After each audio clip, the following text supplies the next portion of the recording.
न्याय व्यवस्था के पुस्तक 12वीं अध्याय को ध्यान करें। इस अध्याय में 8 वचन लिखा गया है। इस 8 वचनों में 4 प्रकार की उपभाग लिखा गया है।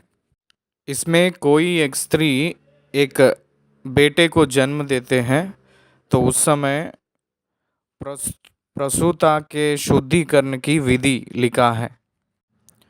पहले वचन से लेकर चौथी वचन तक बेटा को जन्म दिया हुआ माँ 40 दिन और प्रत्येक किया जाकर पवित्र बनने के लिए, शुद्ध बनने के लिए इंतज़ार करना है। 7 दिन तक अशुद्ध रहना है।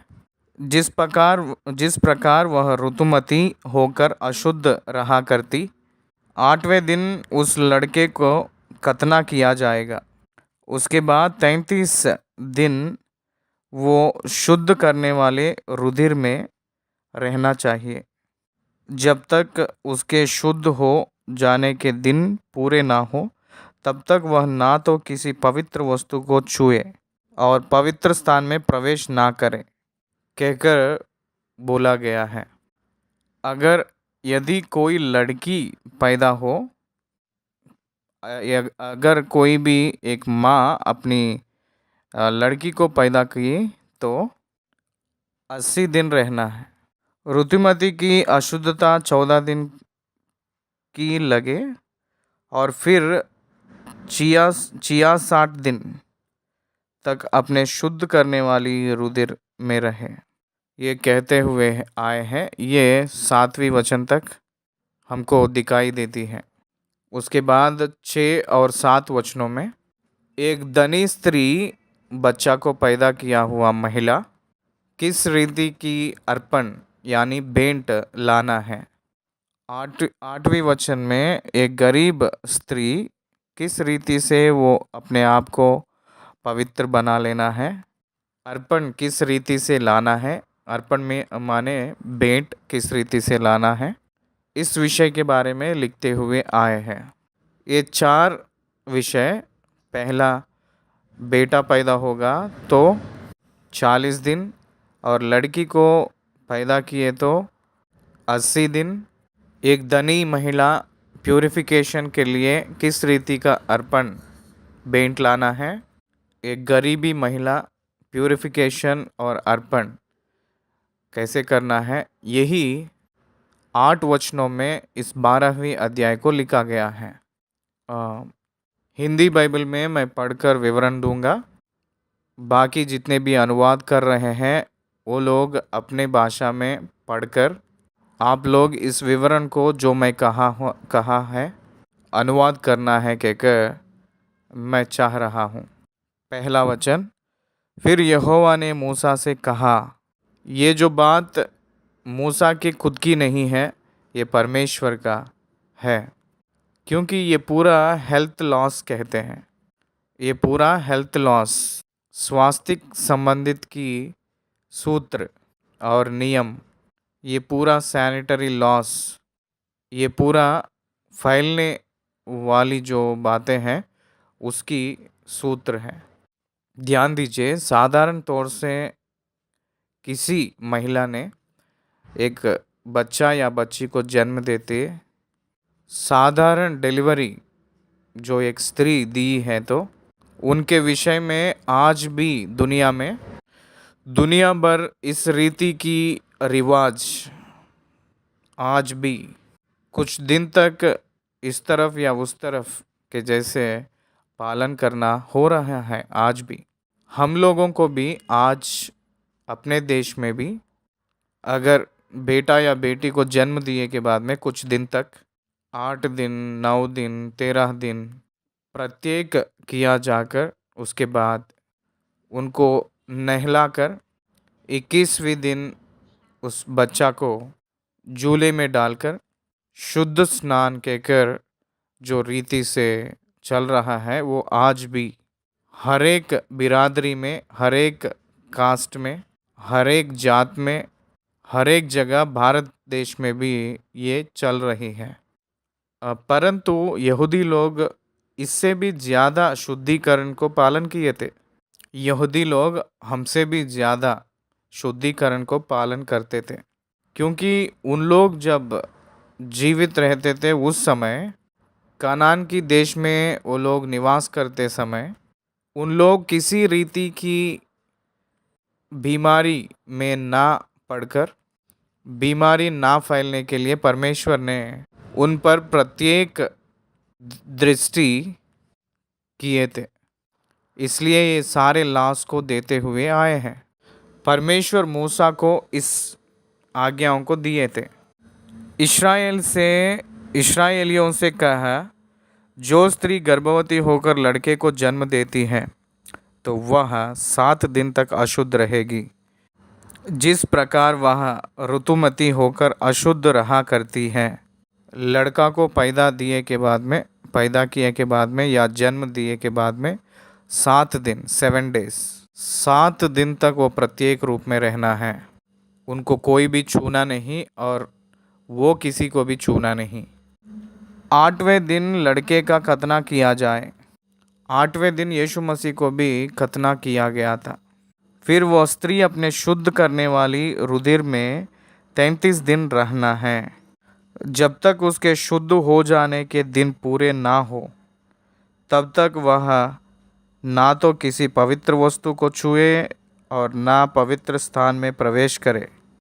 परमेश्वर के मंदिर पे भी वो नहीं आना है कहकर कहा जा रहा है। 5वें वचन से देखेंगे तो, और यदि उसके लड़की पैदा हो तो उसकी ऋतुमती की सी अशुद्धता 14 दिन की लगे और फिर 66 दिन तक अपने शुद्ध करने वाले रुधिर में रहे। उसके बाद 6 और 7 वचनों को देखेंगे तो, इस रीति से जो बच्चों को जन्म दिए हुए लोग धनी होकर, अगर वो महिला एफोर्ड होकर, अगर वो धन को इस्तेमाल करके वो अपनी अशुद्धता से छुटकारा पाने के लिए अर्पण देना चाहती है, तो इसी संदर्भ में अगर वो स्त्री लड़का को या लड़की को पैदा की है, जन्म दी है, तो जब उसके शुद्ध हो जाने के दिन पूरे हो तब चाहे उसके बेटा हुआ हो चाहे वो बेटी, वह होम बलि के लिए 1 वर्ष का भेड़ का बच्चा और पाप बलि के लिए कबूतरी का एक बच्चा या पंडुकी मिलाप वाले तंबू के द्वार पर याजक के पास लाए। तब याजक उसके यहोवा के सामने भेंट चढ़ा के उसके लिए प्रायश्चित करे और वह अपने रुधिर के बहने की अशुद्धता छुटकर शुद्ध ठहरेगी। जिस स्त्री के लड़का या लड़की पैदा हो उसके लिए यही व्यवस्था है। भेड़ को लेकर आना है और कबूतरी को या फंडूकी को लेकर आना है। If she was a rich women, यदि ये आर्थिक परिस्थिति में कोई भी स्त्री ये सब लाने के लिए अगर दिक्कत है, ला नहीं पाएंगे, और यदि उसके पास भेड़ या बकरी देने की पूंजी ना हो तो 2 फंडूकी या कबूतरी के 2 बच्चे, एक तो होम बलि और दूसरा पाप बलि के लिए दे और याजक उसके लिए प्रायश्चित करे, तब वह शुद्ध ठहरेगी। याजक और मिलाप वाले तंबू के द्वार पर लेकर आना है। ऐसे वो लोग ले आएंगे तो वो लोग पवित्र शुद्ध बनेंगे कहकर लिखा है। यहाँ ये कहने जा रहा है कि पवित्र यानी शुद्ध होना। इसका मतलब फिर प्रजा के बीच में या प्रजा से जुड़ने के लिए शुद्धता, फिर से वो लोग जुड़ना चाहिए, फिर से वो लोग मिलना चाहिए लोगों से। वो डिलीवरी के सर्किल के संबंधित ऋतुमती जब तक कंप्लीट नहीं होगा तब तक उस रीति से रखने के लिए कह रहे हैं। कभी आप ध्यान दीजिए, कोई भी गर्भवती स्त्री को उनकी ऋतुमती खत्म होते ही उनकी पहिष्ट खत्म नहीं होती, तो उनकी मेंसेस बंद नहीं होती, तो किसी को भी नहीं पता चलती है। लेकिन वो मेंसेस बंद हो जाती है तभी तो पता चलती है कि वो गर्भवती है। पहला मंथ मेंसेस मिस होते ही वो गर्भवती है कहकर पता चलती है। इसलिए ये 12वीं वचन हेल्थ लॉस कहते हैं। 7 दिन तक अशुद्ध रहेगी वो स्त्री जो बच्चा को जन्म देती है, लड़के को, और उसकी ऋतुमती जिस प्रकार वह ऋतुमती होकर अशुद्ध रहा करती। और 8वें दिन क्या करना है? 8वें दिन लड़के का खतना किया जाते थे उस समय, उस ज़माने में। आज के दिनों में हम देखेंगे तो कई लोग 2 साल के बाद, 3 साल के बाद एक नियम, एक रीति, मतलब एक ही समय नहीं है, जब चाहे तो तब खतना करवाते हैं। लेकिन कोई भी बच्चा लड़का पैदा होता है तो उसको 8 दिन के बाद में ही खतना किया जाता है। और ये भी खास तौर से हम लोग मुस्लिम्स को देख सकते हैं। फिर वह स्त्री अपने शुद्ध करने वाले रुधिर में 33 दिन रहे, और जब तक उसके शुद्ध हो जाने के दिन पूरे ना हो तब तक वह ना तो किसी पवित्र वस्तु को छुए और ना पवित्र स्थान में प्रवेश करे। बहुत लोग आज के दिनों में जब तक नाहन नहीं होती है तब तक मंदिर में प्रवेश नहीं करते हैं। अच्छी बात है कि क्लीननेस रहने के लिए। तो यहाँ यहूदी लोगों को जो दिया गया है वहाँ भी 33 दिन तक, अगर लड़के का जन्म हुई तो 33 दिन तक वो कहीं जाना नहीं, किसी वस्तु को भी छूना नहीं कहकर यहाँ नियम दिया गया, विधि दिया गया है। अगर कोई स्त्री लड़की को जन्म देती है तो वो क्या करना चाहिए? उसकी ऋतुमती की सी अशुद्धता 14 दिन का होगा, और फिर वो 66 कहते हैं ना, 66 दिन तक वो अपने शुद्ध करने वाली रुधिर में रहा करती है। तो पूरा कुल मिला के कितना? 66 प्लस 14, 66 प्लस 14, 80। 80 दिन तक अगर लड़की को पैदा करती है तो वो कहीं पवित्र स्थान में ना जाना और कहीं किसी वस्तु को छूना नहीं, ये बात है। अगर कोई भी धनी स्त्री होकर उस पवित्रता को या शुद्ध पाना चाहती है, वो शुद्ध होने के लिए बेंट लेकर आना है। अच्छा से बेंट लाकर परमेश्वर को देना है। याजक के पास आना है और मिलाप वाली तंबू के द्वार पर आकर उस भेंट को याजक को देना है। तो क्या भेंट लाना है? अगर धनी स्त्री हो तो वो एक भेड़ का बच्चा और कबूतरी और फंडूकी को लाना पड़ेगा। अगर गरीबी स्त्री हो तो वो क्या लाना है? क्योंकि वो सारे चीज़ों को लाने के लिए उतना आर्थिक परिस्थिति सहमत नहीं है, तो गरीब स्त्री क्या करना है? गरीबी स्त्री कबूतरी के 2 बच्चों को, एक होम बलि के लिए, दूसरा पाप बलि के लिए लेकर आना है, याजक को देना है। प्रायश्चित याजक करके तब वो क्या होगी? शुद्ध होगी। वो स्त्री शुद्ध होती थी। ये पूरा पुराना नियम में कहा गया है, खास करके यहूदी लोगों को।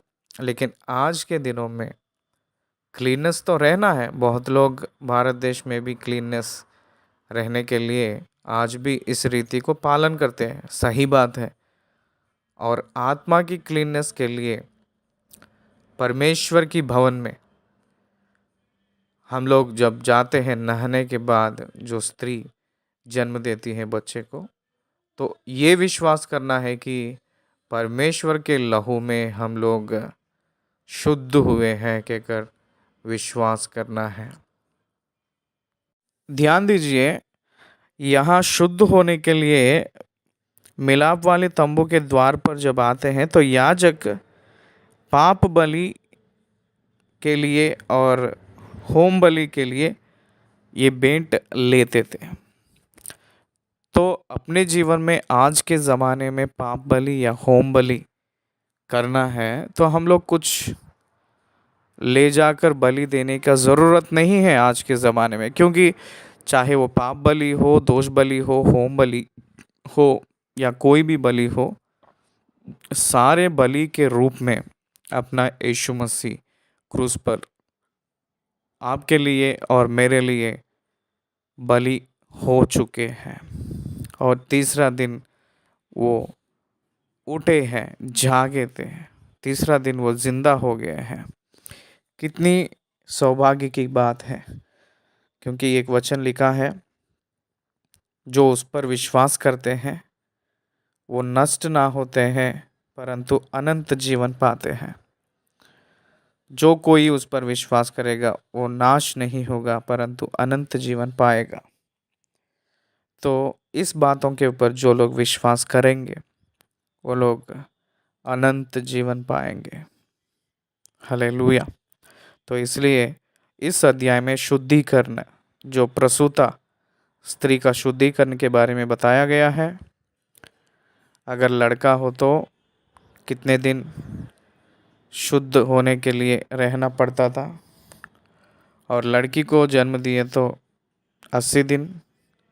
अगर धनी स्त्री हो तो भेड़, कबूतरी, फंडों होम बलि के लिए, पाप बलि के लिए लाना पड़ता था। और गरीब औरत जन्म दी है लड़का को या लड़की को, तो वो भेंट के रूप में कबूतरी को 2 बच्चे, पंडुकी का 2 बच्चों को लाना पड़ता था प्रायश्चित के लिए। तो ये सब होम बलि और पाप बलि के लिए होती थी, तब वो लोग शुद्ध होते थे। लेकिन आज के ज़माने में ये सब यीशु मसीह में हम सब लोग शुद्ध हैं। यीशु मसीह के लहू में हम लोग शुद्ध हैं, कहकर इस अध्याय का पाठ शिक्षा कहकर हम कह सकते हैं। तो इस 12वीं अध्याय खत्म हुई है। धन्यवाद।